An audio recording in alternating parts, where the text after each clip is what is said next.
Good day, everybody. Welcome to RFRO 1000 kilometers. It's a brand new season, and the excitement is certainly palpable here in the season opener at Bahrain International Circuit.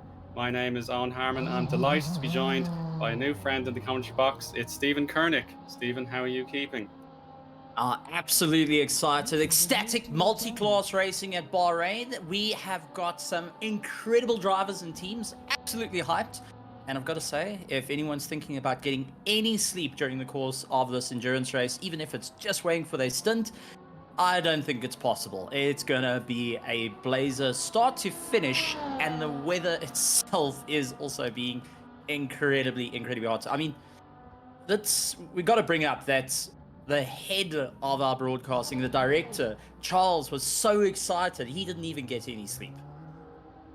Yeah, exactly. Yeah, it is reasonably early here in the European and South African time zones. So, yeah, certainly we'll be busy enough throughout the entire afternoon.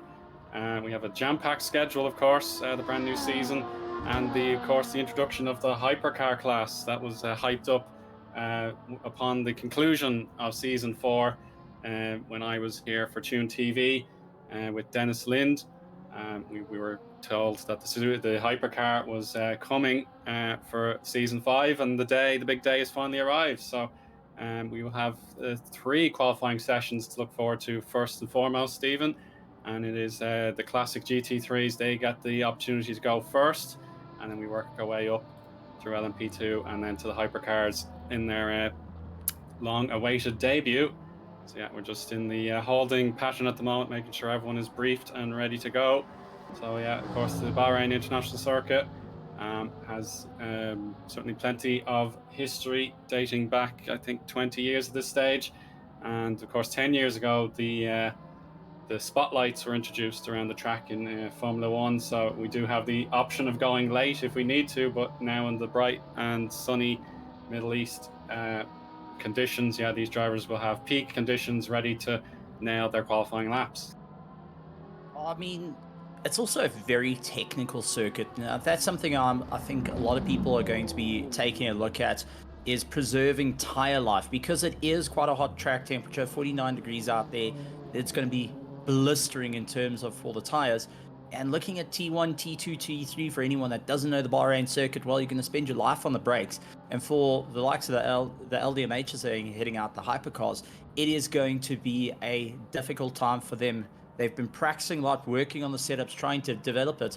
But also for the GT3s, they're going to have to deal with a whole lot of fast traffic coming and swinging in through the corners.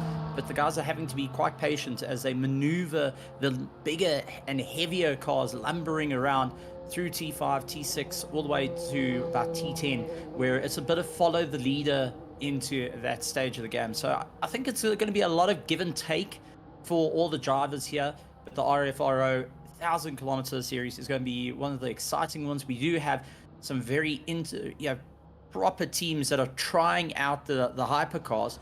And I think that's going to be seeing who's scoring at the top, who's going to be able to move forward, and who's going to be able to take the first to the glory in that class. But not to mention, our very competitive GT3 class that's heading out is going to be a wild one indeed to deal with.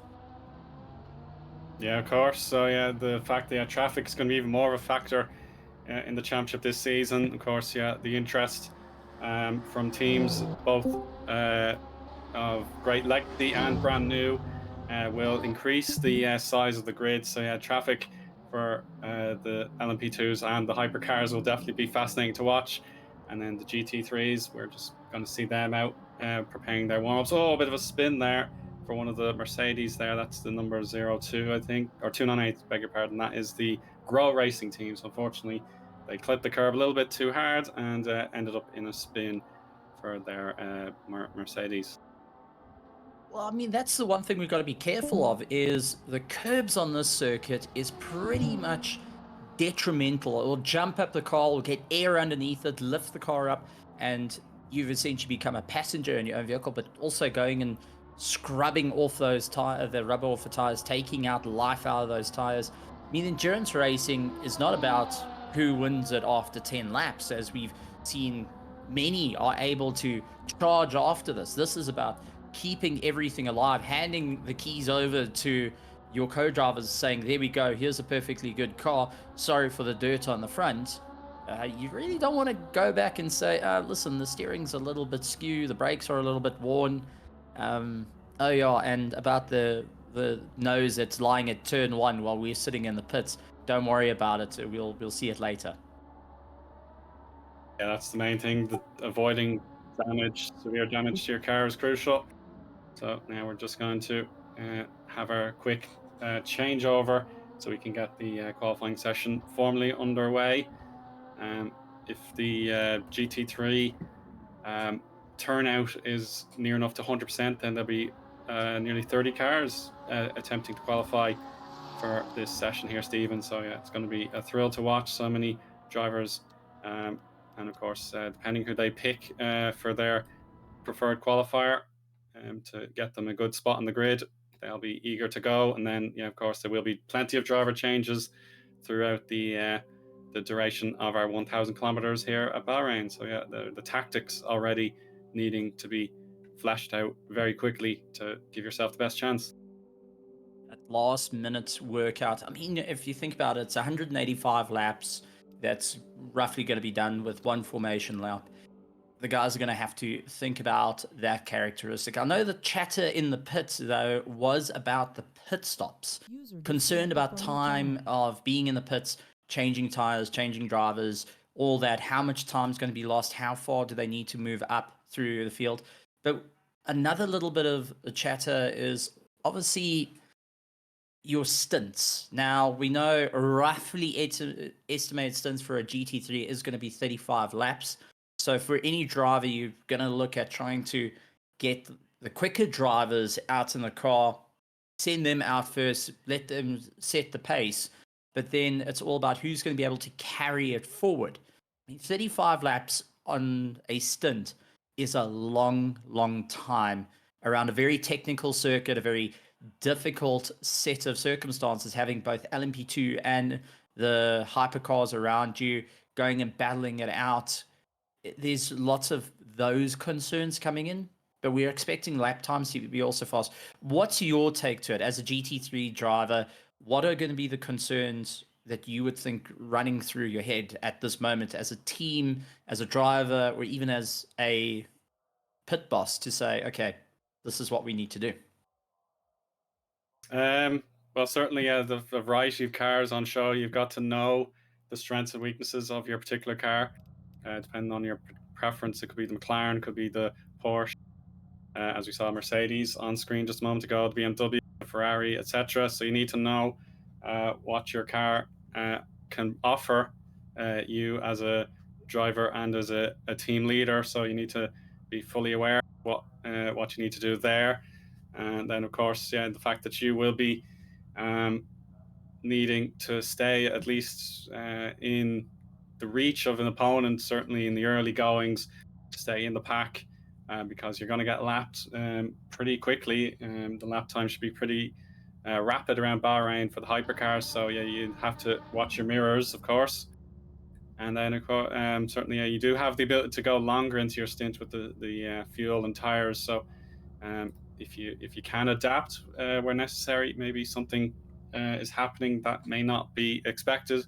There could be the opportunity to certainly switch a strategy around and play around to see if something could fall in your way, Stephen. But honestly, yeah, it is going to be a fresh season after the break from summer into early autumn. So yeah, this is a crucial moment just to get going from the get go.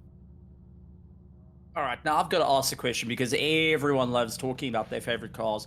Favorite GT3 that you enjoy, but also which GT3 do you think is going to be top of the charts here at this stunning circuit of Bahrain? I mean, considering lots of fast straights into very slow, sweet, flow, narrow corners, what do you think is going to be the more favored vehicles racing around the circuit, or what's your personal favorite that you're looking forward to seeing on the top? Certainly on a personal perspective, I like the Ferrari 488 a lot. Lovely dynamic car, and it really does make a great impression on me, Qualifying certainly in session terms of the start for sound and cheating. the performance. But of course, the yeah. So we have the cars heading towards the pit exit now, Stephen. So to complete my answer, as the drivers begin their outlaps, I'd be rooting for Ferraris, but certainly the Porsche um, is is certainly a favourite among our competitors. So there are plenty of Porsches and BMWs I see on our entry list. So I think if you are going to back a horse, certainly the Team 58, who used to be Visceral Esports, they've picked the Porsche, so they will perhaps know something better than I do. So, how would you feel about that situation? I think the Porsche as a technical car is going to do rather well. But taking a look out on circuit, we've also got the big Bentley. Now, that is a vehicle that don't underestimate. It's old reliable in the world of sim racing. It's been one of those favorite cars to jump into. The big old Bentley, the engine sound bellowing through your ears. I would say personal favorite car would have to be the Mercedes AMG. I really enjoy the vehicle. I love the look of it, but I do think the Porsche is going to have the more upper hand here. But I'm also a little piece of me. I think much of the crowd's also going to be cheering on is the lovely Bentley out on track, and being the very few of its kind in racing existence at this moment. Because let's be honest, everyone's moved away from Bentley. It doesn't matter what sim you go to, but for any team that's pulling out, well, that side of the horse, it's not an easy one.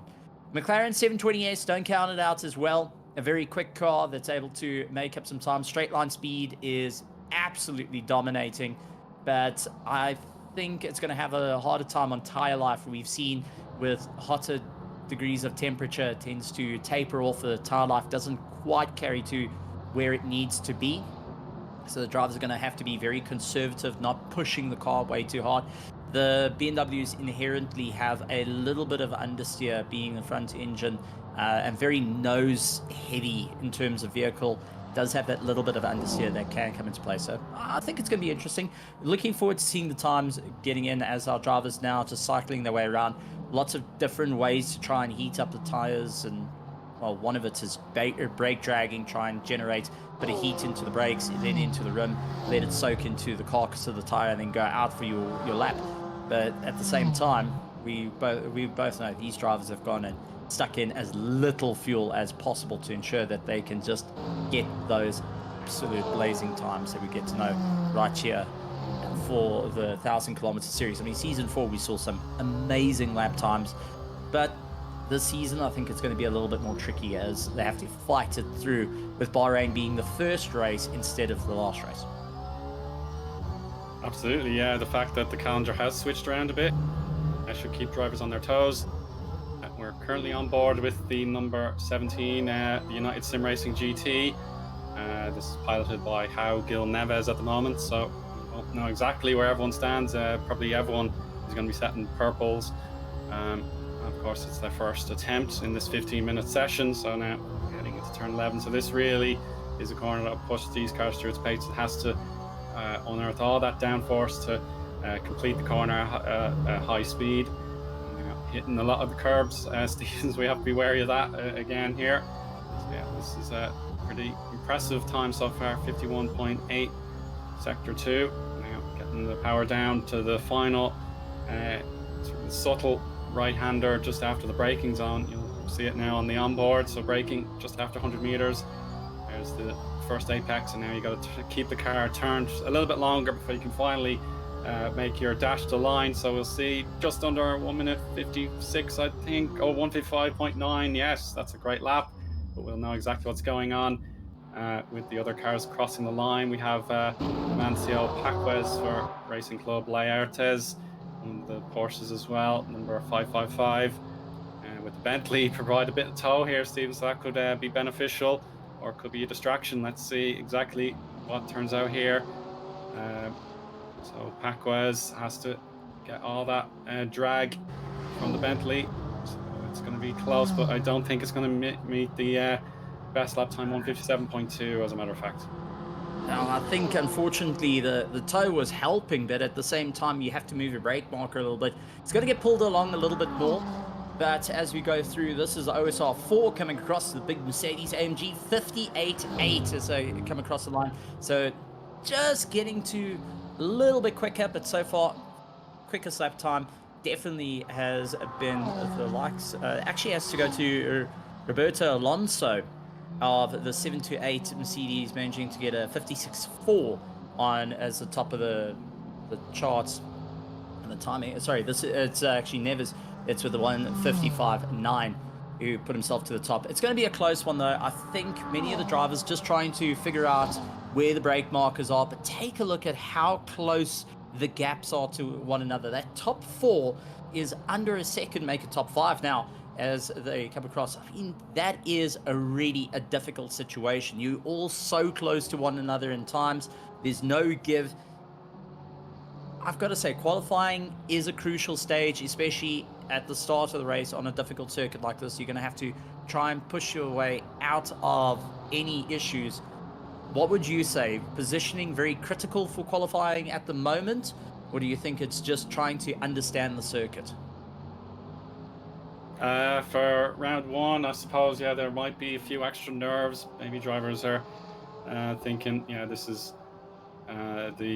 the unknown, I suppose you could say, unless they're very familiar with the championship already. There'll definitely be a few anxious heads, I'm sure. They want to get off the best possible start, but certainly if you're in the top half of the GT3 grid, I think you can be pretty satisfied. But yeah, the length of the race does give the drivers who may not be so pleased with their qualifying a chance to fight back. So I would certainly feel with the fresh start, it is a wide open opportunity for a lot of these cars. So qualifying may not be as important. So there's a little kick up the back there for from the BMW to the Mercedes, the Grow Racing team, number 298. So yeah, in my opinion, yeah, certainly getting a good qualifying spot is always fundamental, but perhaps in this one case with everyone starting from scratch, there's going to be extra determination, and that could allow drivers who keep a cool head to perhaps pick up extra points, knowing that everyone is really much in the unknown again, having a brand new season in front of us. Delaris managed to move him.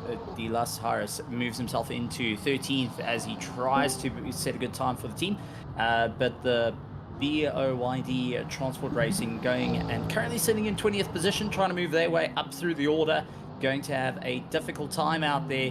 Lots of yellows in Sector 1, and that's purely because the cars are finishing up with their lap times, moving off the race line, allowing for everyone to continue going. As we saw that little bit of a kick on the bum as you went on. I think that was just a little bit of a love tap of you go. You know that as you're stepping up to play baseball.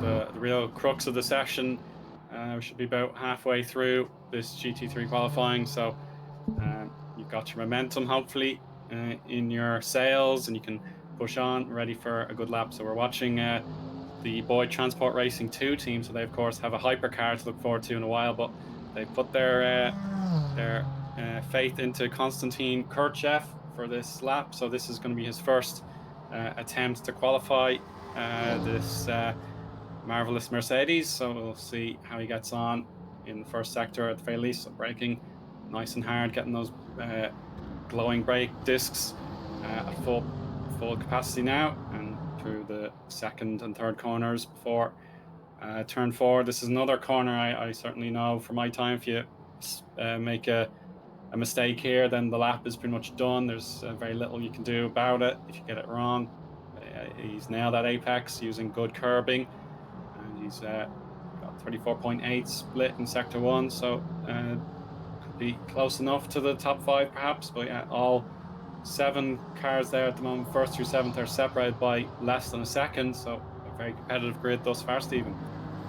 That's going to be an absolutely incredible one. I've got to say, having that all the drivers, I mean, this is a multitude of drivers from around the world that are testing their skills to see who is the best team in the world. is absolutely great to see. But what we're going to see is the fastest drivers of each team go and have a one up on one another, trying to throw their cards in. Because imagine going and saying, hey, listen, I was the fastest in the world for the qualifying. Our car was right, we put in the right driver. And you, as that top scoring driver, saying, I got it. Here's my time. Everyone chase me down. There's lots of excitement there. It's going to be a great one for everyone to just try and dial it in. But that 155.970 that never set early on is still undefeated at this point. And I can tell you, everyone in the grandstand looking alive and well. Massive welcome to everyone in the virtual grandstands from around the world, whether you're joining in the English broadcast or even in the French. Yeah, of course. Yeah, if you are a French speaker, yeah, we're definitely able to cater for that as well. It should be the primary language of the series, but yeah, we do have the English broadcast as well. We're more than happy to provide you here on Tune TV. Brita is about to cross the line here. He's improving thus far, and he gains. He's ahead of Cardozo, so he puts the Marabia number 364 into second position there. Gorgeous lap there. Just missing out on the pole position proper. And now we return to Gil Neves, the standard bearer thus far. If this is another super lap time, Stephen, yeah, it could be a daunting sign for everyone else. The competition for pole position maybe put to a close if he can find another 10th or two here. So far, so good in sector one. And now with the split line coming up. Oh, he's gained another 38 hundredths. So he's really flying now. And if this lap is secured, then the gap maybe just be too vast to deny the United Sim Racing GT team. And they will celebrate the first pole position in GT3 in 2024. Oh, a bit of traffic in the way. That'll be a distraction. Harmless, I suppose. You can't really help it sometimes, but that definitely will be a distraction. But we'll see if it affects the lap. No, he's actually smashed it by another half a second. Oh my word. There was a brick on that throttle. I would have lifted, that is for certain, but these are absolute pros, giving it everything that they've got out there. A brilliant time set. I think there's a whisper in the ear saying, hey, listen, try and get that 154, but we're running out of time for our GT3s. Remember, they only have 15 minutes to set a qualifying before we get them all into the pits. There'll be a 5-minute break, and then we'll move on to our LMP2s that will be heading out onto the track for their 15-minute qualifying. So this is a closing stage to this. This is either hit or miss. You're either going to go for that top spot and really put it in, or you're going to lose out. You're going to have to throw your entire hat into the ring here to qualify. Or I think for anyone that's going to be crossing the line is going to be taking a breath and saying, okay, let's slow it down. Let's bring ourselves back towards itself and look at the longer bits of this race. We have got a very, very long race ahead of us. 185 laps, 1,000 kilometers here at the Bahrain track. Extremely hot.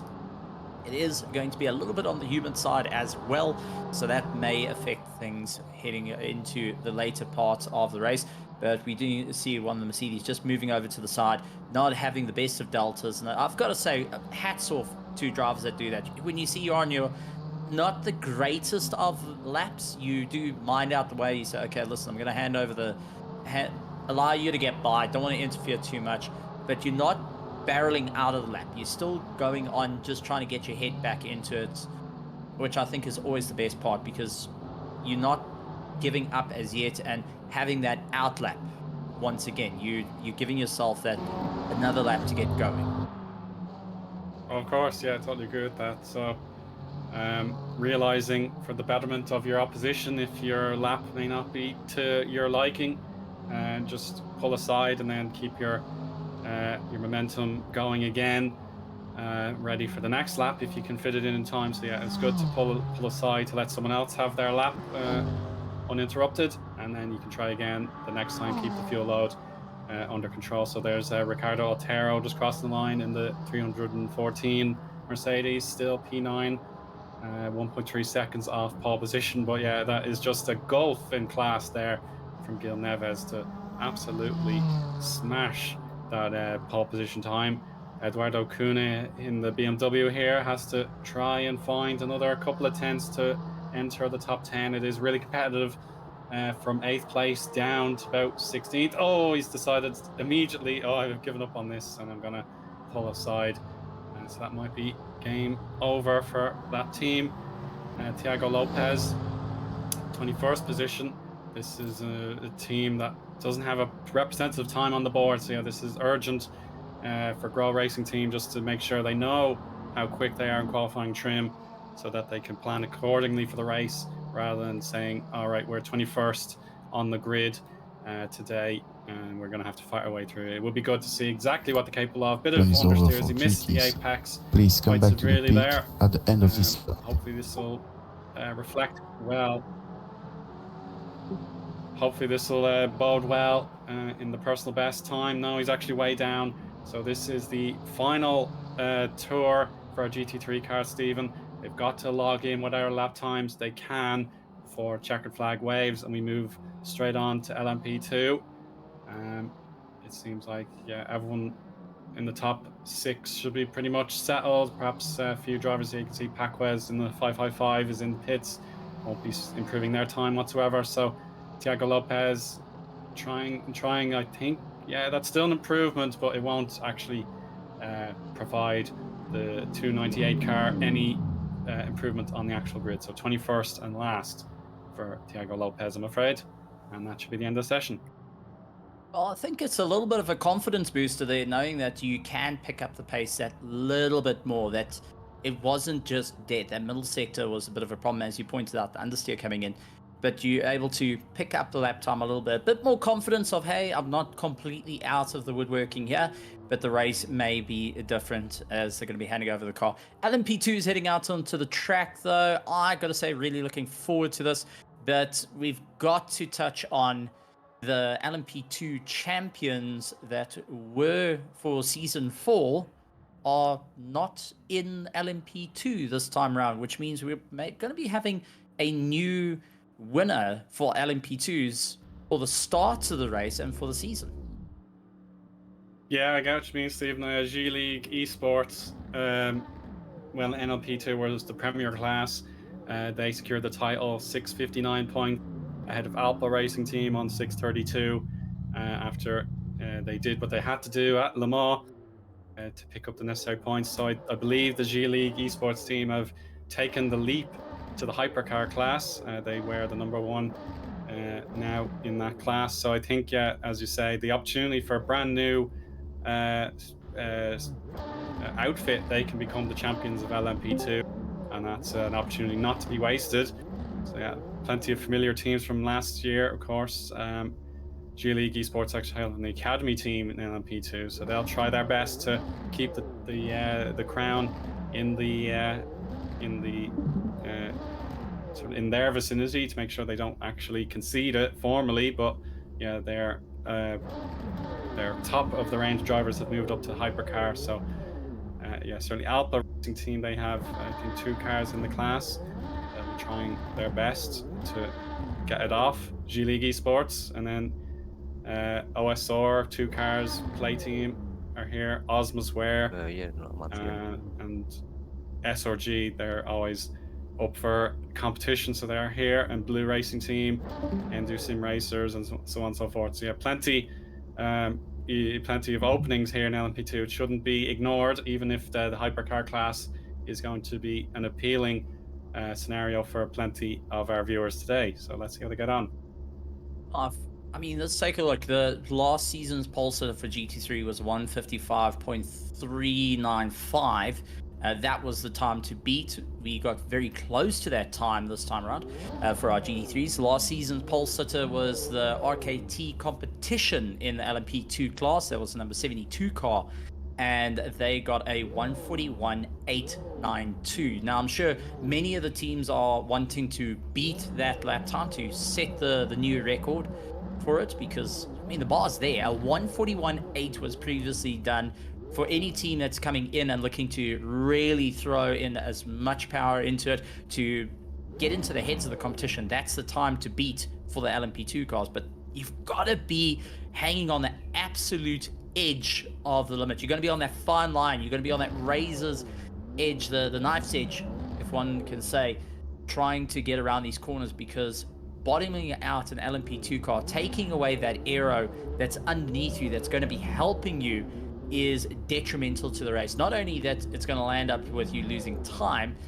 but as we saw in season 4, critical mistakes can land up in Qualifying section massive, start for massive LMP2. consequences for your race. Now we have the signal to go here in LMP2. No time to waste. We have 3 cars already in the same camera shot. They're all wanting that little bragging right to say we're on track first. So G League Esports perhaps appropriately have the academy drivers summoned first. So there we are, the defending champions in a literal sense have been promoted to hypercar, but the actual outfit themselves, they've kept a profile in LMP2, and they'll want to show that they have the best academy drivers in the category. So of course some senior teams of course will want to have a bit of a word about that, to say we're the best, so we're going to prove it in the season 5, beginning of course today, and we'll go all the way to Le Mans in the summer, I believe, in 2025. So yeah, a long couple of months ahead for these drivers, and I'm certainly excited to see how it all begins here in Bahrain. And now more outlap work having to be done, so got to get the temperature into the tires and get the appropriate gap on the circuit, because as we saw in GT3, there was a chance to get a slipstream for one of the Porsches, but it ended up not being the final trick they needed to get the lap time they wanted. It was perhaps one way to help them catch up, but yeah, I think in these Oricas, they all want to be left alone in their own section of the track, Stephen, and they can push on 100%. It's going to be a bit of an interesting one, considering you don't want to be too much in the toe of the competition here.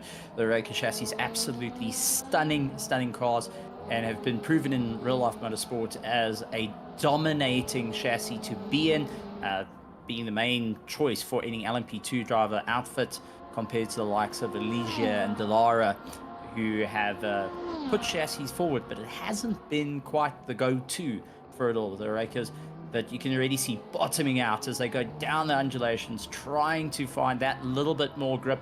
Thankfully, the GT3s have put a bit of rubber out on the track for our LMP2s out there to just push that a little bit harder. So a bit of a tip of the hat as they went past the GT3s is thank you very much for adding a bit of rubber to the surface. This gives us an opportunity to push ourselves out a little bit harder. We're looking to see some incredible times creeping in. I've got to say, though, it's going to be an interesting one to see how the drivers do, who's going to be able to take the top of the hat. I know we talked about the academy drivers that have now come into the team that's been at the top of the chart, but RKT competition has a lot on the cards here to put themselves towards it. The number 72 car was to they put themselves first previously. They are back in with a 2-driver lineup, one of the very few teams in the LMP2 that's actually running a 2-driver lineup. Majority of the teams running a 3 to 4 driver lineup for this race.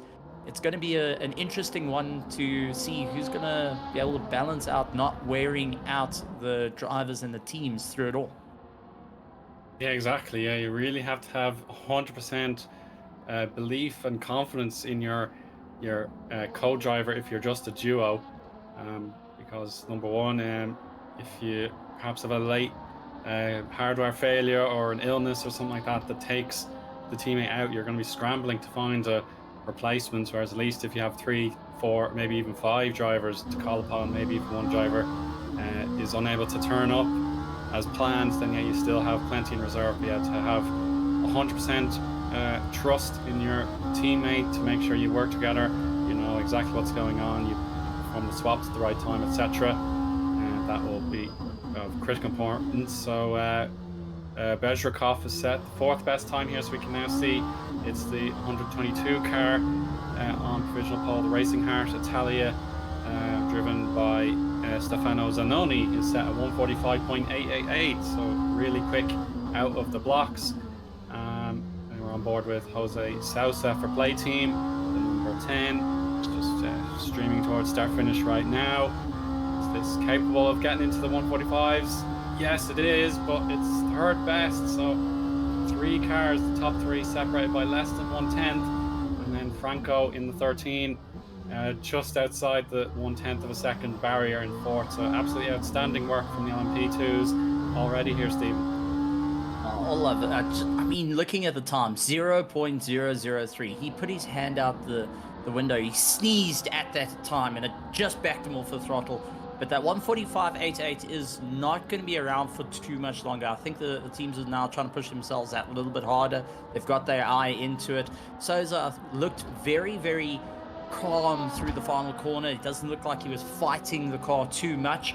As we see the likes of Olaf going and throwing the car in, sending it over the curbs, bottoming it out on the way through. He is not holding back at this point. He wants to go for the time. The Alpha Racing team not content with that 0.003 of a behind Zanoni, who's ahead of him, the 122 car. So they're going to push as hard as they can. I think there's dead silence going over the radio comms there of, listen, this is where we're sitting. That's right, yeah. You get the signal straight away to say, no, you didn't quite get the pole position, but you're well able to if you can just find that extra few hundredths to make the difference. So on this outlap, Sergei Orlov will try again here. And yeah, we'll certainly spot the Alpha Racing Team car from a mile away, the brooding black with the sort of gradient purple into orange nose. So yeah, that would be easy enough to spot, I'm sure. And there we go. The out of the pit lane car should be merged out of the way. Oh, could that have been a slide there, Stephen? Maybe caught it just in the nick of time. Unfortunately, it looked like under braking that rear stepped out. He was fishtailing towards the corner. He got it, but I think that has just killed off the time as we're starting to see more and more times creeping in. We got Kristolov out in first place on 145.2 going and taking the top, and then we got Berzikov in second place now. So we have had a change, the 34 and the 23 managing to get the jump, but the 43 that we're watching at the moment in the first sector, down on his previous best. He's going to have to try and give it everything he's got to make it up in sector 2 and sector 3. Hard on the brakes, trying to throw the nose in, brings it out wide, hard apex just to get that rotation in, and back on the gas, absolutely gunning it down at the moment, trying to find that little bit more momentum. I think the driver, just Sergei, is not hanging around, a little bit frustrated, but taking an absolute anger, hoping to move the team out of fourth place, because he knows that the times are starting to come in and getting quicker and quicker, as we see the 34 sitting in first place with the 145.2 in the LMP2 class. Second sector down. I think this is a lap that you're going to have to take a breathe and just carry on. We've got John, who is out there for the RKT competition, trying to push himself a little bit harder as well, lying in 8th place at the moment, trying to get a little bit quicker, better in the first sector than his personal best by 0.1. Is going to be able to make up that time in the middle sector. Absolutely giving it horns in the number 72. Lots on the cards for them. They've set the bar last time. Can they do it again? Middle sector increase on personal best, but still not the fastest out on track as yet. But need to move themselves into the top 5. John having everything he's needing to just get that little bit more pace, hard onto the brakes, brings it in. 50-meter mark was really starting to try and turn the car in to get the nose to turn in, a little bit run out wide, and brings it towards the nose. It looks like he's given that choice up. Yep, final sector was it. That final corner where it just understeered out was the Achilles heel, the nail in the coffin for that lap. But it doesn't look like he's done and dusted just as yet. No, of course not, Stephen. He's ready to go again, but yeah, definitely to have 90% of that lap nailed on. It was a big improvement on the cards. Unfortunately, the last corner provided too much difficulty for the car to put up with, but yeah, trying again. Just a little bit down in sector 1 thus far is John Couton. And yeah, again, a bit ragged, I have to say, into turn 6 into 7, and yeah, I think he's realized, yeah, I have to start again from scratch. These tires won't have any more to give. Iceberg Sim Racing Team, they are currently bottom of the standings, but I'm sure there's improvements within reach here. This is Viktor Sokolov in the number 81. So they have a chance now to hopefully find plenty of time and put the pressure on Per in the number 62 for SRG, one of their many outfits, or one of their many cars on show. SRG going to keep themselves busy, but Sokolov, his Qualifying target is session just is to over for find another LMP2. Please come second, back to really the pit at the end of this lap. get within distance of Kramashi in ninth. So time running out for these competitors now. You can see the clock is starting to tick down towards the end of this session before the hypercars get to make their competitive debut here on RFRO 1000 kilometer series. So let's see Sokolov using what Please continue your performance the car has qualification now. He's session. You really have 5 pushing more with all minutes. he's got. So we want to make sure the team aren't cut adrift. So now all of a sudden, yeah, Sector 2 is down. So maybe this is not going to be an improvement. He requires to be within reach of Crustel F's time or anything like that. That might have been a Raptor car pulling off just to concede the lap time. You can sense half the grid are still trying their best here, Stephen, to qualify. Ricardo Santos, we changed to his camera view. You can see he's green in the first two sectors, and now can he complete turns 14 and 15 correctly? This looks neat and tidy to me. Yeah, making sure he's nowhere near that curb until the very last minute. So he's pushing on. He's trying to get 145.2. It's a 145.8. So into the top 5 goes Ricardo Santos for United Sim Racing. That's a very admirable effort right at the end.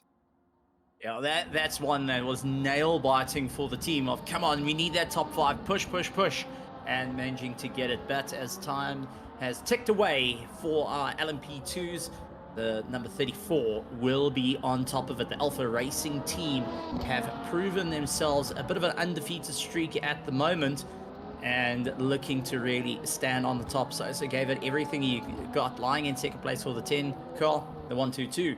Going to be running in with the Zoni team, running in third place. But there's still a couple of changes happening out there, just as everyone's completing their final laps in the race, trying to push themselves that little bit more up the road. Play team sitting in second place is going to have to be quite content, but they're still in a positive position to move their way up through the order for the start of the raid. Racing Heart 2 is lying in third at the moment, but that may be a bit of a short-lived one, as Olav in the 43 did try and push as hard as he can for the Alpha Racing team too. So I've got to say, super excited to see our hypercars coming out onto the track. Debut run for the RFRO 1000 kilometer series. Gotta say, interesting set of choice of cars for it, because we've got multiple manufacturers for the hypercars, but a lot of the drivers going and choosing between the Porsche and the Ferrari as the two picks, the Ferrari being the most picked out of all of the hypercars. So I gotta say, interesting one there. We do know that Porsche's a long-standing history in the world of racing, very dominating team. Ferrari had their run, but just not as long as Porsche. But it seems like everyone's playing a little bit towards the dark horse on this one. Excuse the pun, towards the Ferrari, but going and picking something a little bit different for the debut run of the season. Maybe tossing their hats into the ring for it, as our LMP2's still just pushing that final little bit. You can see how much speed they're actually carrying into the corner as they're really going and slamming around. I mean, into a hairpin, 64 miles per hour is no easy feat. And as the play team giving it everything they got towards the end of it. But so far, play team up in the first sector. They're the fastest through the first sector. Can make it all the way to the second and third sectors. Got to carry out a lot team here. Jose sitting with a lot on the cards. So Souza has got the entire play team cheering him on and saying, come on, get it across there. They were the fastest in the first sector. Sector 2 is going to be crucial. Oh, no, Sector 2 down by 0.5. Now, I think the car just not behaving the way he wanted to. Sector 3 is going to have to be an absolute banger to get this right. Otherwise, it's in for a world of hurt. But, I mean, so close to the cherry there. So close to nipping that first place right at the last. Sector 3 into the dirt. That is a throwaway. Oh, man, frustration. No, it was actually Wow. fastest in Sector 3. Did not expect that. Does bump him up into third place. Great recovery. That's all I can say is a monumental recovery for Jose Souza. I would be actually quite happy on that one. Yeah, exactly. Yeah, good perseverance. It looked all but Qualifying over, session is but to over get a for purple LMP2. in that Please come back to the outcome pit is at the end of absolutely this lap. brilliant. So, yeah, that actually would be. It may not be what they wanted from the session. Session is now over, so everyone who is on a lap can complete it. Before we make our final changeover to get the hypercars fired up and ready. So yeah, my point there, I'd agree with you, Stephen. Sousa, it may not be what he wanted from that lap time, but yeah, certainly in the race, if they have that kind of potential in full race trim, then yeah, they've got a great chance, even if they will be on the they'll be starting third place rather than their target is probably getting onto the pole position. Sergei Orlov is trying again. So can he get up a position? He can. So he dislodges Santos and takes fourth place away. So really splendid job there from number 46. Kramashi here, Stephen, we can see in the racing heart. I don't think this lap is anyway competitive, and he realizes, yeah, it's over. So he pulls off to the side, and we have our session complete. LMP2 is gonna be a blistering time. It's gonna be a very competitive field, I think. And I'm very, very tempted to see what the number 10 is going to be able to do. They've shown their hand a little bit early here that they can be a competitive run. Racing Hard 2, lying in second place, going to be having a great stab at the start of the race against the 34 car, the Alpha Racing team. They are going to be battling it. I mean, that is just absolutely monumental. Our top 4 is going to be a banger of note, and don't count out the United Sim Racing P2. They've seen what the GT3 has done, and I'm sure there's a bit of discussion amongst the team saying, hey, look, the GT3 managed to get there. Let's try and push to make the LMP2 can do exactly the same. But now it's for the moment that everyone's been waiting for. We've all been chomping at the bit. We've waited and waited on the sidelines. We've looked upon everything and said, well, what is needed in prototype racing?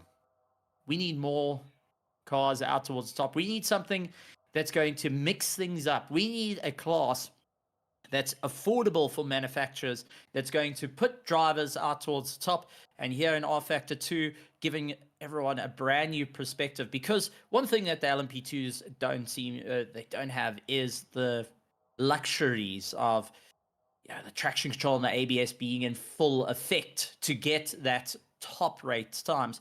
Well, the hypercars are now going to be heading out on track. It is time for the debut run of them. Porsche versus Ferrari. I mean, forget Ford versus Ferrari. That's long since in the past. We're back to Porsche versus Ferrari. The 499P versus the Porsche 963. Oh, I've got to say, excited about this. The long tail Porsche able to go and muster up a huge amount of speed in a straight line versus the more narrow, pointy Ferrari to duck in and out of corners. Who do you think is going to get on the top of the charts here? I mean, between the teams, we got a strong team. The SRG team, we're going and bringing in 3 cars. We've got the NXT Sim Racing that's gone and moved up. We have got the previous winners of the LMP2s now stepping into the world of the hypercars, the G League Esports. What are you looking at here? I mean, this is a lot to go on. There's lots of info. There's a lot of unknowns to everyone in the pits, to everyone out here in the commentary box, but also to those in the grandstands, because this is the very first race here at the RFRO 1,000-kilometer series. Yeah, exactly. Yeah, the tension is going to be high. The moment has been building up for months now at this stage. In terms of who can get the pole position, you do have to favour the champions in many respects, G League Esports, but certainly RFRO, they've got 2 cars. They're both Ferraris, as a matter of fact, so they'll be going for it. And then SRG, perhaps they could have one of their cars competitive. But yeah, if you have to go for history, then yeah, G League Esports are my personal favorite to get the job done and begin their title defense now. Well, as LMP2 champions, trying to go back to back in two different racing categories. That's my bet. But yeah, I do think this particular weekend, it's all new to everybody. I'm sure there's been weeks and weeks of preparation.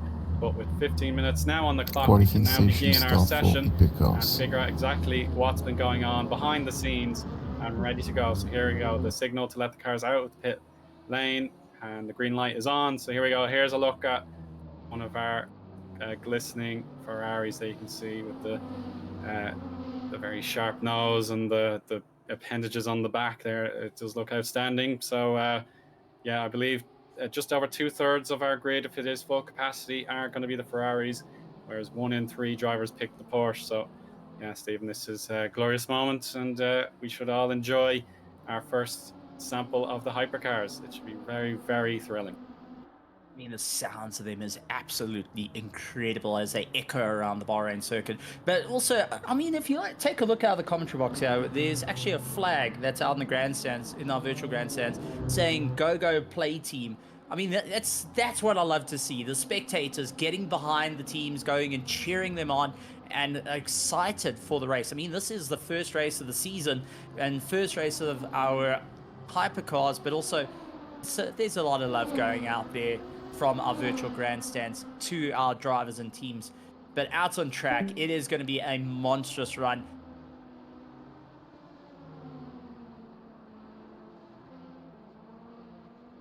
At the more sharper angles, a bit more wings towards the front, can apply more downforce, very nimble through the corners, does get a little bit light on the rear in terms of hard braking to try and tip the nose in and try and get the rear to follow through. The longer Porsche is, well, the more of a long rear of the Porsche is going to be a very interesting one. Huge straight line speed, more focus on straight line aero versus more of cornering, due to Porsche having a lot more experience on long circuits, Monza being one of them. Try and get that top end versatile.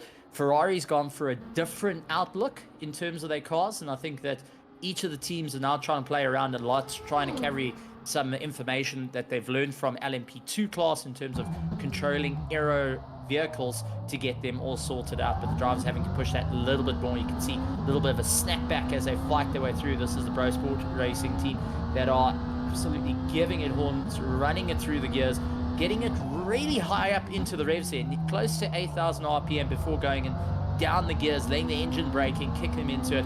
A lot of ABS and traction control getting kicked in as they try and balance these cars out, throwing it around the corners, jumping over the curbs, really trying to find the limit of a grip that's into it to set the baseline times here at Bahrain.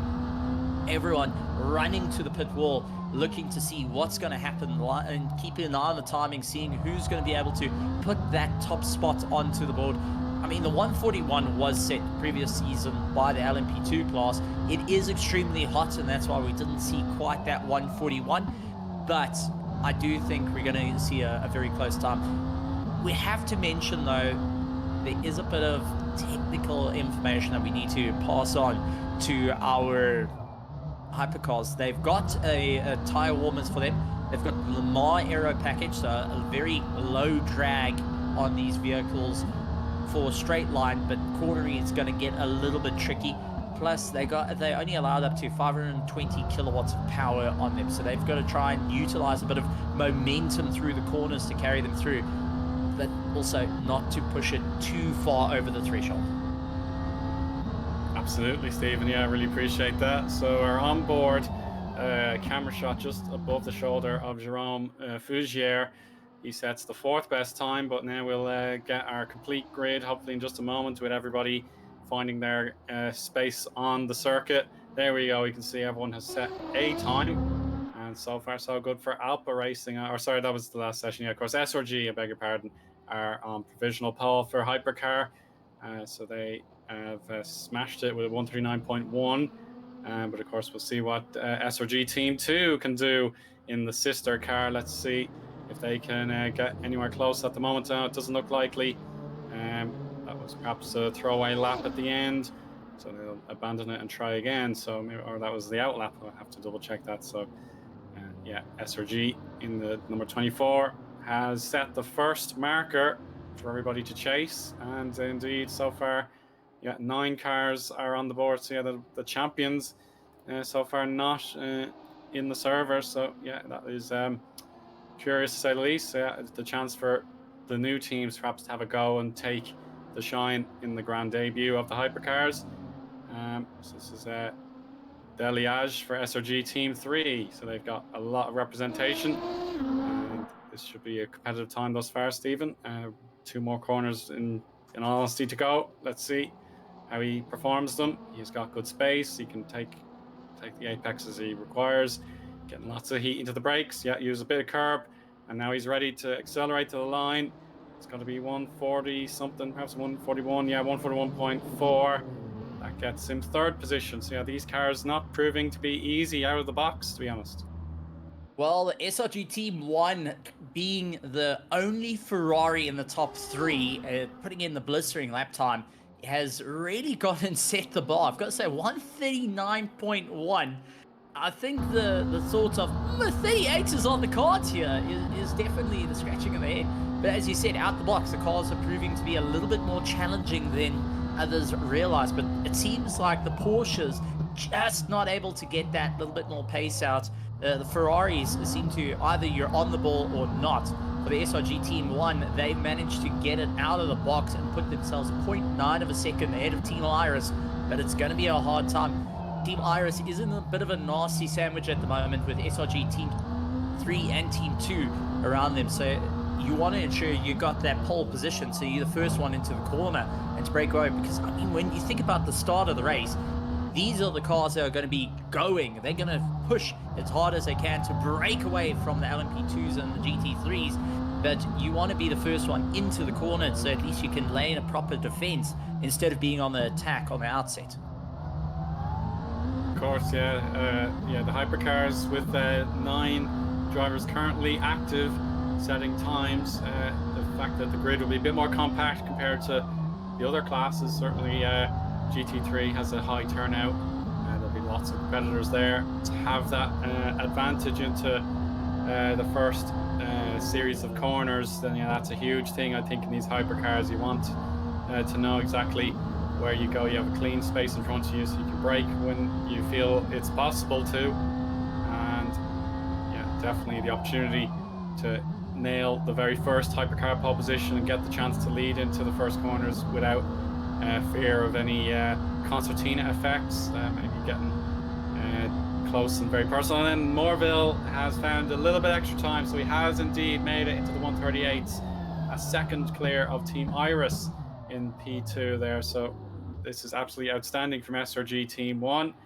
FCT are setting a new lap, so we'll see how they get on in about a minute and 39 seconds or less. Hopefully that'll be the target. Corentin Pointeau gets RFRO SimSport themselves onto 3rd position there, getting a little bit of a slipstream from Carburate Racing.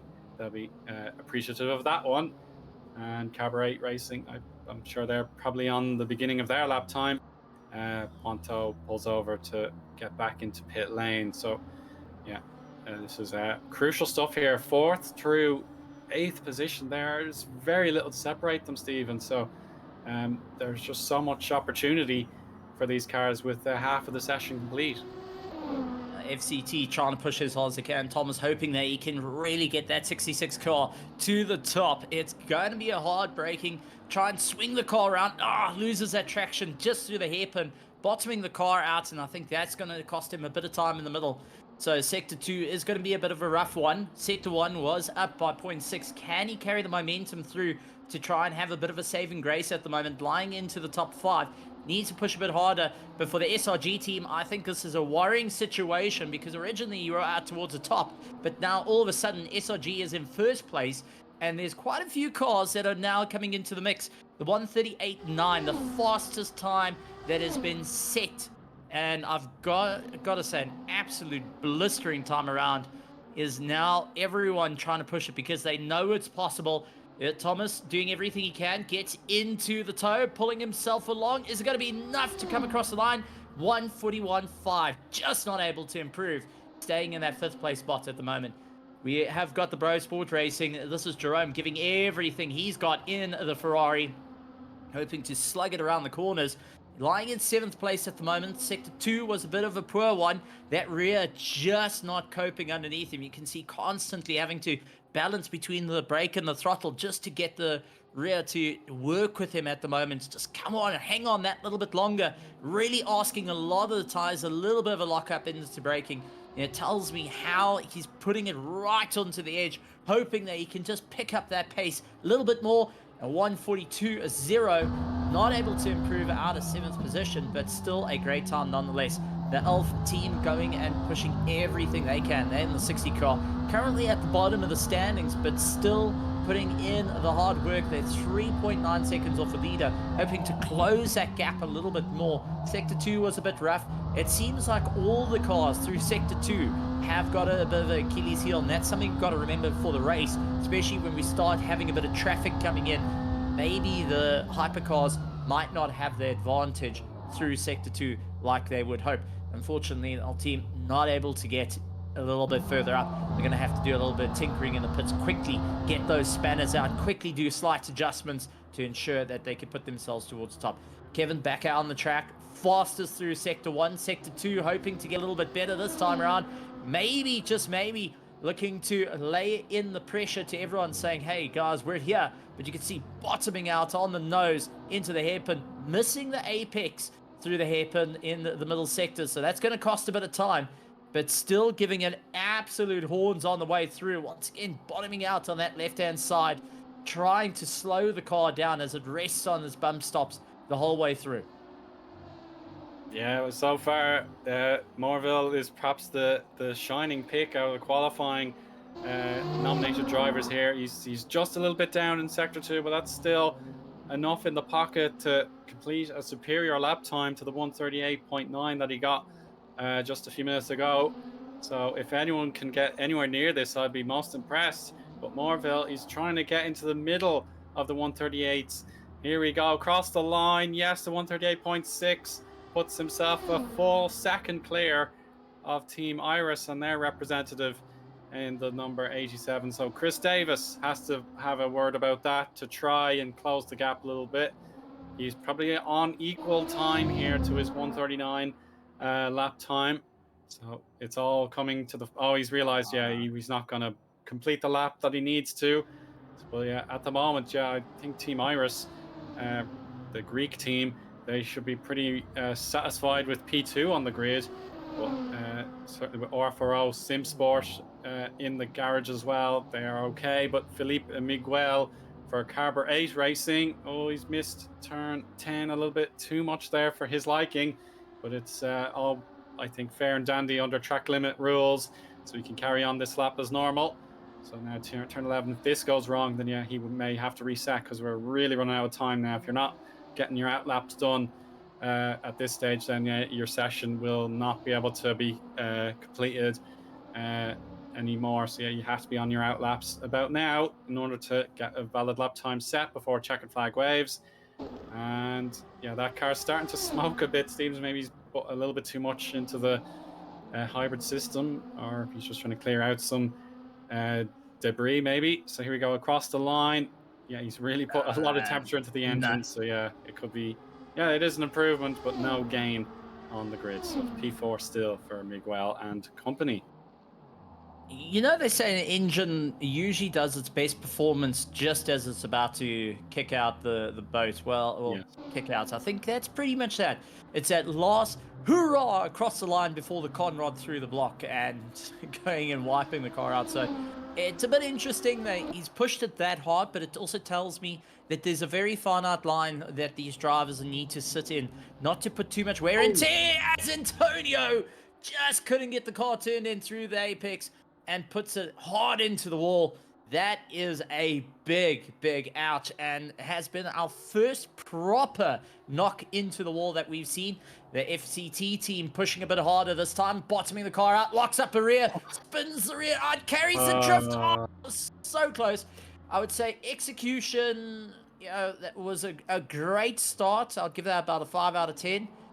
The ending, though, I'd have to go 2 out of 10 for that one, unfortunately. So not big score points on the drifting cards there.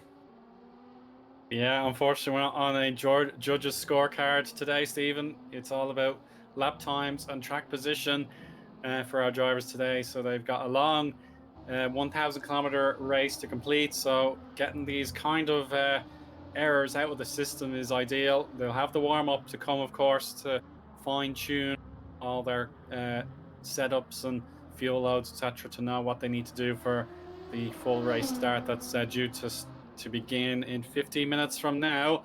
So yeah, we got to get the qualifying session formally wrapped up. We can then get into the warm up, and then we'll be preparing for race start. Ponto, so far so good here. He wants to find 0.3 of a second to take second position on the grid, but SRG have absolutely squashed the competition here in hypercar in its grand debut.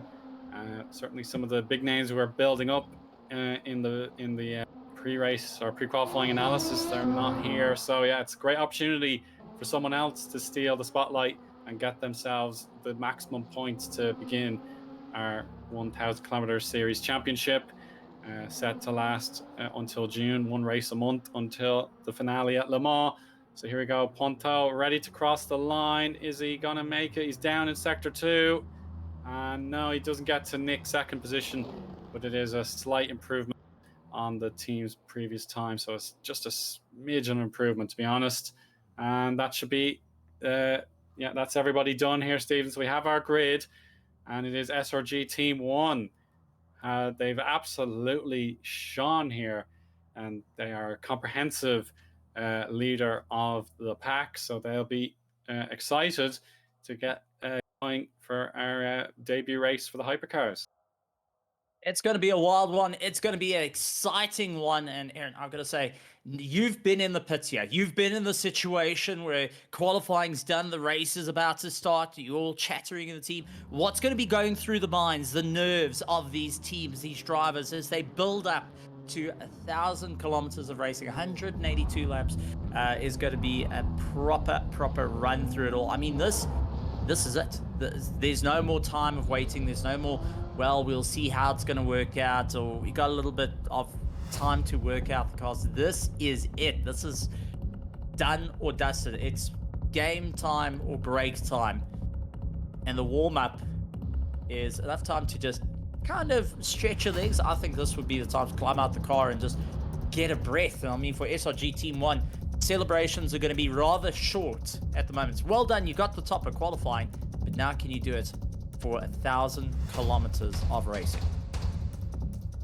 Absolutely, that's the major question on the minds of the drivers. So what they've got to do is, of course, if they have their setup for race trim locked in, then they need to load it. They need to make sure they've added the correct fuel load and so on and so forth. And maybe they have a plan A and a plan B, depending on how the conditions are for the beginning of the race. Certainly even a change of track temperature up or down 2 degrees, for example, that could make an enormous difference to how the cars may behave. So yeah, whoever wants to set a warm-up time, they'll want to get going right away, whereas the other drivers who may be sitting back, they're just tweaking the car, making sure it's all okay. So that's their preference, and yeah, we'll certainly respect that. So we'll try and follow along as best we can. So yeah, we have our warm-up session underway. So you have about time for 2 to 3 laps, depending on your class of car. So yeah, we'll have a few drivers out on the road, and they'll be just waiting to get their laps underway, Stephen. So that's really about it. It's going to be a very rapid session here in the warm-up before they have to get going for the race. It's going to be an exciting one. And if you're just joining us, where have you been? We've had an exciting qualifying here for the 1,000 kilometers of Bahrain. And if you are sitting out there in the virtual grandstands, guys, thank you very much for joining us here at the English broadcast. We do have our French broadcast going out. It is going to be a monumental race, a very long race for these teams, as it's extremely hot out on circuit. It's going to be a all-out fight. So I think we worked out roughly about 6-7 hours behind the seat, and for these teams to really push their way through here at R Factor 2 as the sim and the introduction to the hypercars coming into play. I've got to say, I've got my cool drink all ready to go. I'm super excited about. I've got a couple of snacks on the side. Aaron, I'm guessing by your side, looking across the table here, you've got a couple of snacks ready to go as well. But I don't think we're going to get to any of it because I think we're going to be calling some proper side-by-side action for the first early stages of the race. I think for the first hour, it's going to be mental with everyone trying to just find their feet after a little bit of a break in the season, from the end of season 4 to the start of season 5. Yeah, for sure. If you feel like your qualifying was less than you expected, yeah, it's your grand opportunity to use the first hour of the race to fight your way up the grid, knowing that ideally the majority of the cars should be all bunched up together in your particular class. Maybe something could go amiss for, let's say, if you're the GT3s, maybe an LMP2 could have a bad start, or their strategy could be messed up, so they'll be bunched into the GT3 pack and they'll have to fight their way through it again. So now we have a look to see one of our Ferraris heading out for a very quick reconnaissance lap, and now number 66 is indeed ready, well, briefly ready, decides to park it again. And that was the FCT team. So yeah, one of the SRGs I think wants to have a go. Now we have an LMP2 popping out for a second. So lap time that should be starting to filter in about now, Stephen. We'll get to figure out who is quickest in each class before warm-up is brought to an end. And yeah, certainly the tire choice will be very important as well. It's going to be an exciting one, but also our teams will be talking to race control, or hearing race control going over the radio, telling them to get ready to rumble. We're also hoping that there isn't going to be use of full course yellow, but it is a possibility that it may be something that comes out that's going to change the pit stop strategies during the course of the race. Teams are going to have to take that into consideration. Weather may be a factor that comes in due to humidity. I mean, this is going to be a proper run. I mean, it's going to be a big one, but we wait the possibility of that dreaded, and I say absolutely worst call, the code 80, which will be telling everyone to hit the pit limit at 80 kilometers an hour. That's going to cool down tires rapidly. Everyone wants to avoid that, but turn 1, lap 1 is every sim racer's anxious moment. If you think that you don't have nerves, well, be the starting driver in a multi-class race where it's all on the line and you can either win it or bin it for your team in turn 1 by pulling away from the pack or being the first person to bang doors and have to return the broken car to the team. I mean, no one wants to do that on the first outing. I mean, Aaron, you've been in situations where it was you starting, you're in the car, and the team say, good luck, buddy. Let's see what you can do. I mean, turn 1, race 1, after a break, doesn't matter where you are, doesn't matter which class you're in, is daunting, especially here on Bahrain, as it's a very hard braking zone to try and pull in. Very reminiscent to the likes of Nürburgring GP circuit, where it's you're coming down the hill, hard braking just to get it to taper in. This, I would say, is a mix of the Nürburgring GP circuit along with the Barcelona turn 1, turn 2 sort of feel. Of course, yeah, definitely. Just clear my throat there. Yeah, definitely the attributes of the track certainly lend itself to certainly Barcelona in the middle sector. There are certainly familiar corners in that track compared to what we have in Barcelona, and then Nürburgring can be similar enough too. Yeah, certainly the medium speed corners on the 5, 6, 7, that can be really tricky as well on full fuel load, for example. And yeah, a few lap times are coming through. About a dozen have been set at this stage, so they will filter in rather quickly with a minute to go in our warm-up. Julien Guerin has got a 142.163 there, so That is certainly a positive sign there. They're trying their best to just fly in as many laps as possible. And then there we go, a bit of a side-by-side moment there between an LMP2 and a hypercar, and the hypercar wins the day. Got to mind his mirrors as well, so that's very important too, Stephen, to watch your mirrors, get the signal if you have anyone in your ear to tell you, look, there's a car approaching, not in our race, so be ready to move aside or just be alert to what may be going on, particularly if it's actually a 2 or 3 car battle and you're in the unfortunate sandwich. So you have to find a way to keep your car safe and make sure your competitors who are fighting for position in their particular class or in their race, maybe they put you a lap down in your own class, you've got to be really, really on the button as the race develops. So yeah, these drivers who are starting, as you say, they've got to be wary of the first corners. They don't want to bin it straight away.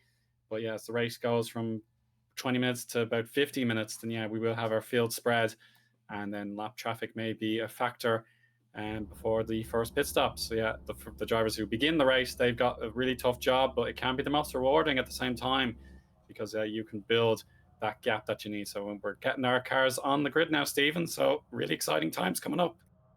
It's going to be a wild, wild one. Ladies and gentlemen, boys and girls, hope you are ready. I'll take a look out to the virtual grandstands, and it looks like everyone is on the edge of their seats. Thank you for tuning in to Tuned TV. Glad to have you guys here for the English broadcast, and I've got to say, it's going to be a wild, wild run for the first round of the season. The Bahrain 1000 is going to be a massive, massive race for everyone to go and see what they could do. I mean, this is going to be a wild one, and it's going to be a great one. For anyone that is wondering who is going and being our director, giving us all the great shots, we got Charles, who is going to be giving us all the shots and also letting us know some of the information. He's a voice that you won't hear at the moment. Hopefully, we might hear him a little bit during the race, just to say hi, because definitely one of the legends here at Tuned TV.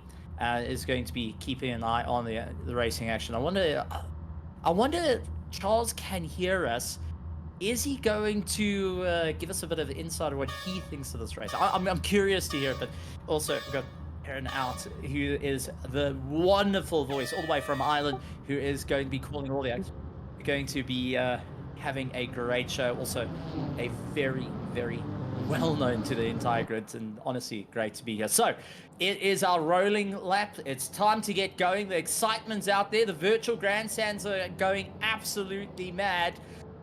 Nerves are running. I have good goosebumps as we hear all the engines come to life. I mean, this is going to be wild. Take us through the starting order. Yeah, let's go. So Morville and Davis on the front row there, Puanto and Deliage for SRG Team 3 on the second row. Then Felipe Miguel, Jerome Fugier, Thomas Herg, and Antonio T. Ferreira starting the race there. Carbonate, Bros Sport Racing, FCT, and Alf Team in the top 8 there.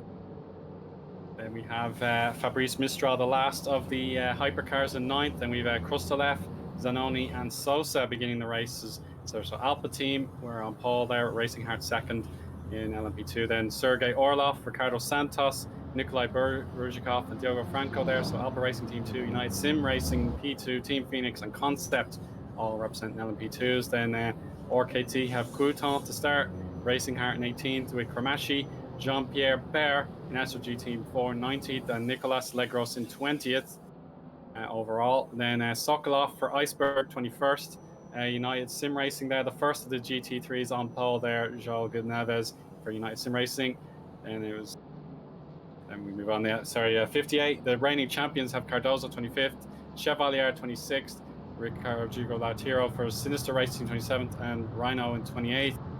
Otero for Indu Sim Racers, then Kirchev, Simoes, and Paquez 29th through 32nd overall. And then moving on to the final set of drivers, we've Mironov, Alves, Kuna, and Malbrun, 33rd through 36th. And that should hopefully be the last couple of names. Yeah, here we go. Depoli, Verdien, Metral, and Molina. So OSR 3, Niza Esport, OSR 4, and then Padal Alfondo Racing there as well. And then 2 more names to go. We've got Tiago Lopez and David Molliker So they're at the back of the grid, but they're eager to go. They've got a chance. So now the hypercars here, Stephen, there at the signal, ready to go. And actually, there's a pitter there, like uh, for That's a very 66. unexpected pit stop. Yeah, 66 is in pit And lane. So green flag. The hypercars are launched, and this is their chance. So great getaway for Paul Sitter there, of course. So they're already at an advantage. Let's see how they get on into turns 2 and 3. Perhaps side-by-side battle here for second position. 32 and 888 going side-by-side themselves. Now the LMP2s are released. A bit closer there, but Alpha, so far so good. They've got their car still in the lead. Side-by-side there. Play team getting close with the second Alpha. And that could be a tense moment there. And now the GT3s are coming, so it's all thick and fast here on Tune TV. So there we go, the Porsche and the Ferrari side by side, leading the way for the green signal. They're waiting a long time, and now they're ready to go, Stephen. So this is all developing in an instant. it's gone absolutely wild as we go racing. We saw 3 wide into turn 1 for the LMP2s, but now let's see if the GT3s are going to do the same or a little bit more conservative. And it looks like it's going to be late braking and all. Side-by-side moments, not quite 3 wide, but definitely everyone climbing onto the anchors, trying to pull themselves all together, as it's all a very, very neat start for our GT3 class, as everyone's looking to try and break away at the start of the field, jockeying for position, looking left and right, trying to go late onto the brakes, but everyone hoping that they've warmed up the tires just enough to get themselves towards the top. The BMW is unfortunately having a bit of a rough time out there. The SRG team going and falling back a little bit in the hypercars, lying in 4th place. And that is one of the SRG2, that would be one of the Porsches that is out there for the SRG team. They're finding it out as they really launch on by, scoring yet another lap on the board. These guys are absolutely flying, definitely sitting in attack mode at the moment. That is the 32 car that is absolutely hunting down, but also feeling a lot of pressure, lost out a lot of momentum, and now this is where it's gonna hurt. Absolutely. So now we're getting our lap times set in our 3 categories. So LM8, the hypercar, of course, SRG have the fastest lap with Morville in the 24. They've already pulled a 2-second interval or thereabouts from Team Iris, and then in LMP2's Alpha Racing Team, kind of similar situation for them. They know they've got a quick driver on board in the first stint. And then in GT3, it's number 17 holding on there nicely in their Porsche, I think it was. And then AGR home at Porto in the 70, second place in the Ferrari. So yeah, it's kind of a similar story to qualifying in the early goings. But yeah, definitely in the prototype classes, they've pulled out a good gap. So now across the line, Cardozo with a 2-minute 4.9 now on board here. See a battle in GT3 for the time being. It's Malbrun in the 26. He's going to go down the inside of the Mercedes for 12th in class, I think this will be. So good solid pass there, Stephen. Nice and simple, using that slipstream to his advantage. But he's got to be wary of a counter attack. Yeah, the pack is really packed so far. Lots of nose to tail racing all the way through. Everyone's still jockeying for position. Norvell putting in the fastest lap time of the race so far, 140.7. So a little bit off the qualifying lap time, but still for the start of the race is absolutely blistering. Our LMP2s going and pulling each other along. They're each trying to get one up on the competition. And I can tell you, just taking a look at some of the streams going out from all the cars in the grid, the tire temperatures are starting to go through the roof. Everyone having to manage the tires just a little bit more as they make their way around the circuit. So it's definitely not an easy time out there for all our drivers, trying to get that little bit on the edge of everyone, as we do see the Alpha Racing Team 2 under a huge amount of pressure at the moment, with likes of Play Team all over the back of them. So this is Play Team lying in 4th. That's trying to get the climb up on Team Phoenix. And Team Phoenix going and just battling out, not quite getting it all hooked up under braking. And they are managing the tires from what I can see on their internal cameras that get a little bit patched into during the course of this. But the battle for 5th in the GT3s is getting a bit wild out there. No breathing room whatsoever. None whatsoever, Stephen, absolutely. And yeah, the BMW for carburate racing, they're just trying to find a gap to potentially go for the move against RFRO Racing team, their gold branded team there, so they should be the team leaders, I'd imagine, in the 289 car. And they've got the 298 somewhere around the order. Oh, there's a spin in the background. That looked like one of the black Mercedes sent into a spin at turns 2 and 3. We'll have to gather that one up as best we can. That could be chaotic for cars coming into the sector as well. That could be dangerous, but hopefully all has been dealt with. It was just a small spin. A scary moment there, early going. You look in the background, BMWs, and the car's crabbing, so there's damage already. That's horrible, horrible news for Mironov in the Niza Esport, number 97. I see a couple of our prototypes now making their way through as well. So while Niza's moving out of the way, it's going to be a bit of an interesting time because the prototypes are going to have to start slicing their way through the field, but Mirov is going to be going and sitting a little bit frustrated, going and relaying as much information back to the team saying, hey, listen, this is what the car's doing, this is what it's feeling out. I think a lot of it is going to be very, well, straightforward. When the car is asked, there's going to be one word that's said, and you can fill in the gap here as we see Jean-Pierre going and battling it out, trying to make up a bit of time, but tank slappers all the way through. No grip from our prototypes at the moment as they fight to find any mechanical grip whatsoever. Late on the brakes, trying to bring it through, but we already saw our hypercars pushing through the GT3, so the LMP2s are going to be coming through very, very shortly as well. This is going to change it up quite a bit. The race is still hot on. I mean, for our LMP2s, it is a bit of a yo-yo match at the moment, as we do see the number 72 going and trying to keep it all together, really into a difficult time at the moment, seeing where they can get any little bit of grip possible, hoping for the RKT competition, needing to really get the climb. And you can see this is where it gets tricky as SRG trying to make their way through, hacking through the GT3s, gets a little bit of a rough exit out of turn 1, and that goes and bottles up our GT3s behind the 51, taking most of the hammering there and losing out a lot of time for the OSR. Yeah, this is a really uncomfortable time for our GT3s. It's going to shuffle up their gaps quite disproportionately. You realize, yeah, some cars might be able to pull over in good time, others are less successful.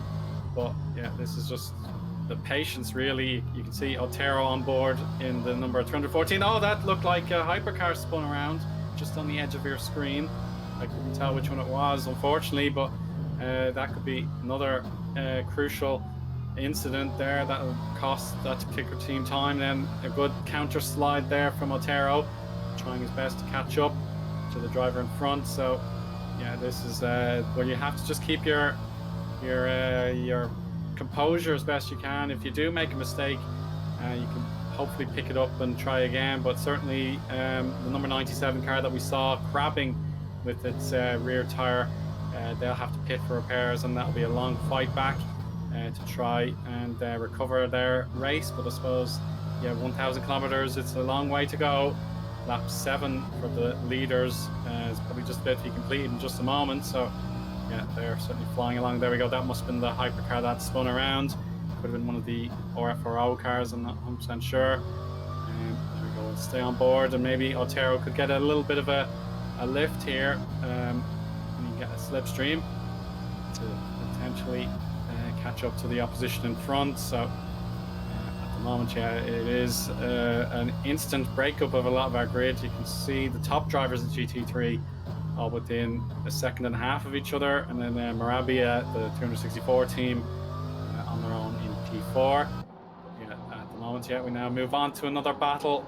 This is SRG Team 2 trying to find a way past for 6th position. So there we go, head-to-head battle for position. More traffic. That's the 58 team, the reigning champions of GT3. They've elected to stay in their familiar category. Diogo Franco going for 5th position here for Concept Motorsport, but Play Team and Sousa, got to watch out for contact, so he's lost momentum there, Stephen. He's got to try and gain it straight back. That's definitely a bit of a run there. As we got Play Team versus Concept Motorsport chasing each other down, they're also starting to hack their way through the GT3 field, making it a little bit difficult. Diego needs to figure out where he can go by, gets on the inside, gets it beautifully locked in. Jose is going to be a little bit more cautious here, slowing up, getting a little bit of a low corner speed exit. So the Play Team will be losing out a bit of time here. You can see just slowly Concept Motorsport WMB goes and starts to stretch that gap a little bit more. And this is where catching the traffic definitely can hurt you. Antonio Ferreira hoping that he can keep up the pace at the moment as he tries to push himself a little bit further up through the field. Now, I've got to say, with the laps are starting to tick by, we're on lap 8 at the moment for our leaders. But we've got to talk about roughly the stint lengths. Our hypercars are expected to be out for roughly 26 laps. Our LMP2s would be roughly 23 laps, and our GT3s roughly 35 laps. I wonder if that's going to be the strategy for the first stint, or is it going to be pitting a little bit early, because these tires are definitely taking a beating. There's a little bit more rotation than planned for the GRT team as they try and make their way through. I mean, this is just absolute nose-to-tail racing. Everyone looking to try and get that little bit more of a climb.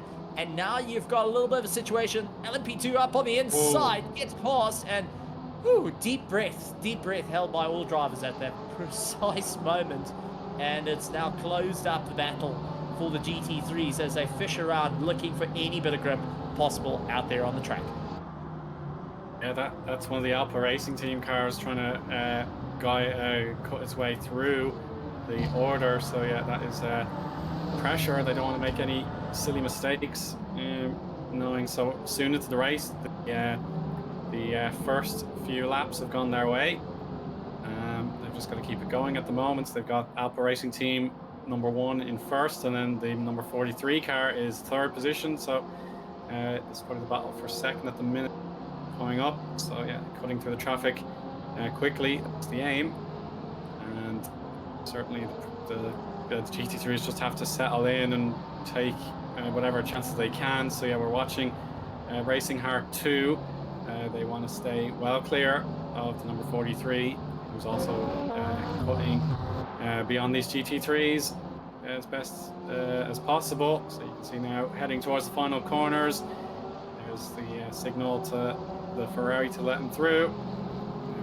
Check out the Mercedes there, the GRT car trying its best.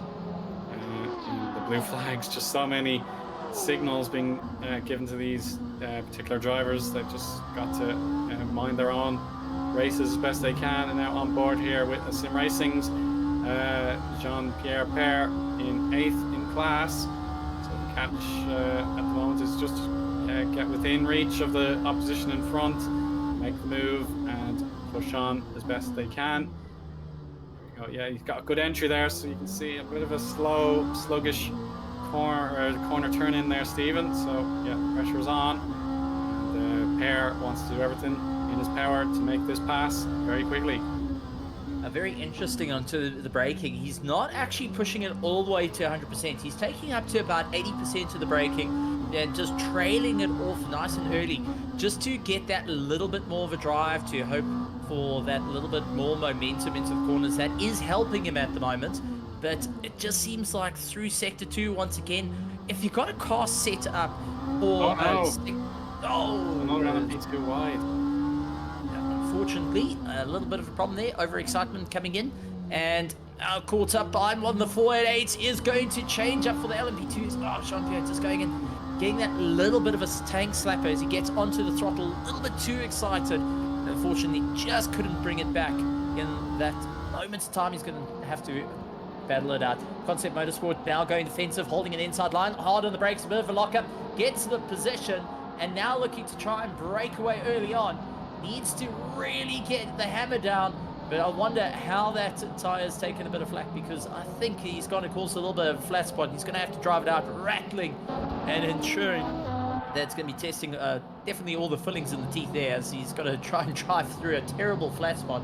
But United Sim Racing P2 is going to be chasing down Augsburg Sim Racing a little bit further down. They lost out that little bit of time, and now it looks like they're starting to taper off a little bit more. Wondering if they're starting to get into a bit of a momentum as we see a beautiful shot as our prototypes mixing it with our GT3s, everyone having to be quite patient and trying to stick within the slipstreams for as long as possible and to bring themselves back in, heading towards turn 1 as they go hard on the brakes, trying to keep it all together. But it does look like Concept's to maintain that little bit of a gap.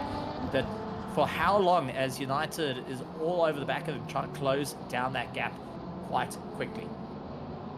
Yeah, so there's a look at our class leaders. It's Morville for SRG Team 1 in the hypercars, Crustal for Alpha Racing Team LMP2, and United Sim Racing GT as well. Neves. So, yeah, at the moment, yeah, the biggest lead out of all 3 categories is belonging to SRG Team 1. They are dominating so far here, Stephen, and they've got the biggest gap on the circuit, so there's no traffic to worry about just yet. So it's an absolutely stunning start for that particular team.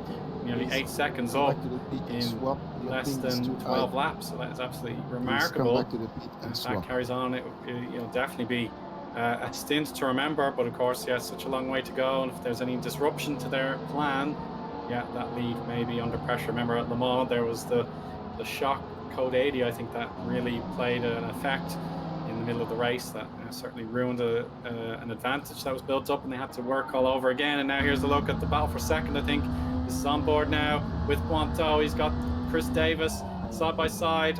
So RFRO trying to use a switchback here up the hill towards the turn 12, flat out in these hypercars. They've got traffic, just one particular Mercedes in the way. Oh, they're going to split up. Oh, goodness. And that's a big relief for Davis to avoid contact with the Merc. And now he's spared the wrath of Pointeau for the moment anyway. More lap traffic coming with the GT3s. So that was a huge moment there and a big let off for Davis. Pointeau won't let him go easily. He's definitely putting the fight back in, under braking, locking it up, just lastminute.com to try go for that pass. But Chris Davis had a little bit of an advantage with the Mercedes just hanging to the outside line, saying, oh, that's all kept together, but a little bit of a lockup, a little bit of a slide. Davis trying to bring it back, doing everything he can to keep it all together. Both of these drivers are not holding anything back. It's a slugfest. Both flat spotting the tires, trying to get a little bit more of an advantage. And I think someone's got to climb in on the radio and say, hey, listen, guys, there's a lot of racing here. We got 1,000 kilometers of racing, and we really don't need these cars to feel a little bit hurt. As we do see Pointeau a little bit slower through the middle sector. He's keeping it a bit easy. We saw that he went for a switchback, maybe giving himself a bit of room here to work through the GT3 cars a little bit easier, try and feed Chris Davis into a bit of a problem. Yeah, so that was just a good alert driving to keep ahead so far. We now take a look at Couton in RKT competition, 8th in class at the moment, so in the gap to the car in front, of course, just half a second. So this is really valuable opportunity coming up now. You can see competition in the LMP2s are also right behind in this gaggle, trying to get through the lap traffic. And here we go, should be a good slipstream now. Let's see if you can get it. Here we go through the start-finish straight. They'll go now, waiting for the chance to pull out with perhaps 1/10, and he can go to his particular preferred line, Couton. So here we go.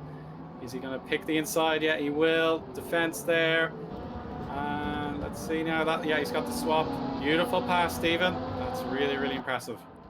Now lined it up, hook, line, and sinker. The main thing you want to do, try and hang in that slipstream as long as possible, and then go and snap out as late as you can to try go for that pass. Ensure that you can really utilize as much of that momentum as possible, but not an easy thing to do as they bail the way around. I mean, these drivers are putting on a great display of talent for the start of the race, and this is now setting the bars. We do see a bit of contact. Ricardo touching the back of one of the BMWs ahead of him.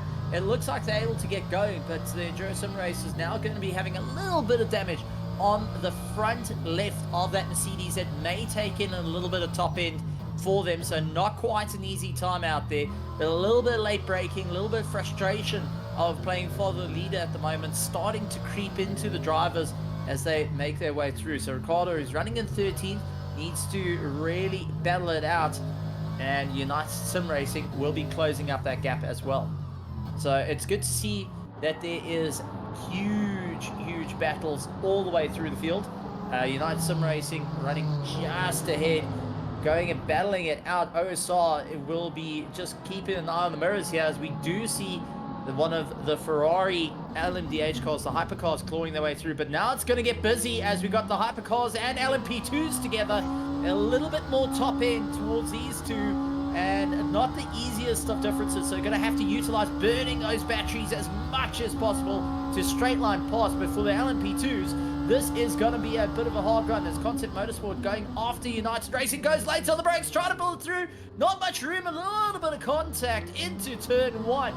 And it seems like United Sim Racing had to hold on, all, utilizing everything they got. I think there is now groove marks of fingers in the steering wheels as these sim racers are pushing as hard as they can and just holding on by the nails at this point for late moves, seeing where the competition's going to go. But for Concept Motorsport, he looked to get that pass done, but Racing Heart was lined up on the left-hand side, and it's just getting a bit busy in the mid-pack.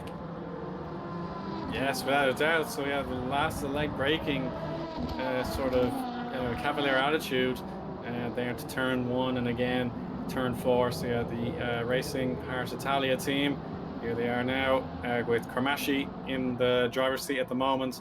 He's kind of in the middle of this big train. But yeah, we have some hypercars seeking the blue flag privilege, and there we go. That'll split them up into two groups for a temporary moment. The 198 car just got a signal in the air. They may be out of the race, is it? Or they were, of course, in trouble earlier on, Stephen. So yeah, it's disappointing to see if they're gone or if they're way out of sync already. So yeah, that's unfortunate to see, but hopefully they'll be ready to go in the next round. There we are with the number 99 BMW. So in the middle of traffic. Oh, you can see one of the BMWs having to stay. Oh, he's made contact. So OSR BMW makes contact, and Eduardo Cunha with the pickup for absolutely nothing there, just staying patient and making sure he was out of the way. So Otero in the Indu Sim Racers car, also trying to find the gap on the OSR BMW. So yeah, a bit of confusion there. So you've got to get that out of the system. If you make that mistake once, you'll probably get a telling off from race control. But if you do it more than once, then yeah, we may start to see some penalties. Now that's losing our two positions though, and the Enduro Sim Racers now making up a bit of time. So Ricardo hoping that he can pick up a little bit more pace. Diego Franco of Concept Motorsport WMB, he's been in a proper chase so far throughout this race. He is really hanging on, but it's getting closer to the end of the stints for the LMP2 cars, because they can do roughly 23 laps at the moment, and I'm wondering how much more life is left in these tires, because there's lots of late braking, lots of trying to move around. Not an easy fight at the moment, but the Concept Motorsport going and properly laying in the fight, hoping to get a little bit more of a climb and move their way up through the order. Sorry, beg your pardon there, Stephen. Diogo Franco didn't see the Ferrari coming, and there was another bit of contact. So yeah, just the transition from two classes of vehicle up to three. I think this is definitely a learning curve for a lot of our drivers. If they're familiar with the LMP2s, they were the top dog in the 2022, 23, or 23, 24 campaign. Now it's 24, 25 season. We have the hypercars that are the new alphas on our grid. So yeah, they have to be given priority whenever it's safe to do so. Now we have a billowing bit of smoke there from one of our Orcas in the LMP2, so they may be just a little bit careless on their temperature, so they need to sort that out straight away. So that is Santos putting a bit of smoke into the windscreen there of Pear and the SRG Team 4, and then the Racing Heart Italia team keeping very, very close and competitive. For our changeover now, the Grow Racing Team Gold car is trying to make an attack on G League Esports Academy. So Chevalier has given up the inside line into turn 14, and that's a change for position. So well spotted there by Charles on race the broadcast direction. So a change in favor of the 289 car. The Merc is through on the BMW before another hypercar needs to be let through. Can you say that they are growing in confidence? Okay, dad joke. I'm going to walk out now. I think there's a lot of people that just, no, not dealing with that dad joke. But yeah, absolutely great stuff from our GT3s. I've got to say, I'm quite impressed with the GT3s. They've still been in major fights with one another, despite the LMP2s looking to try and split them up. But we have got a fight for second place. Sergei Orlov is running in third place in the slipstream, racing hard too, just ahead of him. Stefano having to get very defensive, looks to the inside line, goes and holds it all together. But one of the BMWs that's out there on the track, still persevering, is the very same BMW that was going and landing up crabbing a little bit, is still persevering out on the circuit, which is all